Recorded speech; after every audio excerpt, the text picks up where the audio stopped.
বলছি হেঁটে হেঁটেই যাবো নাকি? একটা টোটো তো ডাকতে পারো? হ্যাঁ দেখছি, দাঁড়াও। ওই তো একটা টোটো। কি টোটো, যাবেন নাকি? আরে ও টোটো, যাবেন নাকি প্রেমের ঘাট? আরে ও টোটো, যাবেন নাকি? কি ব্যাপারটা কি? আপনি টোটো হাত দিচ্ছেন কেন? আপনাকে কখন থেকে ডাকছি, আপনি তো কোনো সাড়াই দিচ্ছেন না। আপনি আমাকে ডাকছিলেন যে সাড়া দেবো? আপনি তো টোটোকে ডাকছিলেন। আর টোটো কথা বলতে পারে যে সাড়া দেবে? ঠিকই তো, তুমি কখন থেকে টোটো টোটো বলছো? টোটো ভাইও তো বলতে পারতে। মূর্খ কোথাকার। সরি দাদা, আমারই ভুল আসলে। আচ্ছা ঠিক আছে, কোনো ব্যাপার না। বলুন কোথায় যাবেন? প্রেমের ঘাট। প্রেমের ঘাট যাবেন, ঠিক আছে, কিন্তু একজনের 50 টাকা করে ভাড়া। কি? একজনের 50 টাকা?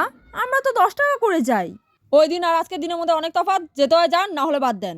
আচ্ছা ঠিক আছে ঠিক আছে, 50 টাকা করেই নিয়েন, শুধু টোটোর পর্দাটা একটু নামিয়ে দিয়েন। আসলে ওর না একটু ঠান্ডার দোষ আছে, মানে অল্পতেই ওর ঠান্ডা লেগে যায় আর কি। এই, আমার তো কোনো ঠান্ডার দোষ নেই। তুমি চুপ থাকবে। ওসব ঠান্ডা ফান্ডা বুঝি না। যদি ঢেকে ঢুকে যেতে চান তাহলে একজনের 2000 টাকা করে লাগবে। কি? থাক তাহলে, আর ঢাকার দরকার নেই। এতটুকু ঠান্ডা লাগলে কোনো ব্যাপার না, কি বলো? হ্যাঁ তাই তো, কোনো ব্যাপার না। নিন বসুন তাড়াতাড়ি।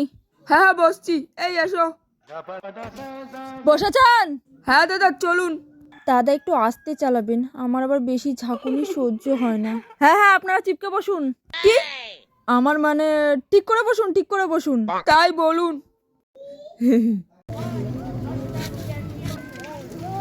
নিন, চলে এসেছে আপনাদের প্রেমের ঘাট।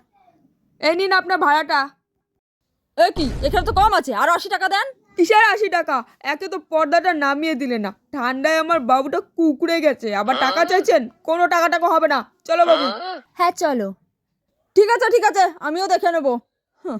টোটোর পর্দা না নামাতে যা সিন শুরু হয়ে গেছিল, পর্দা নামালে তো হানিমুন এখানেই হয়ে যেত।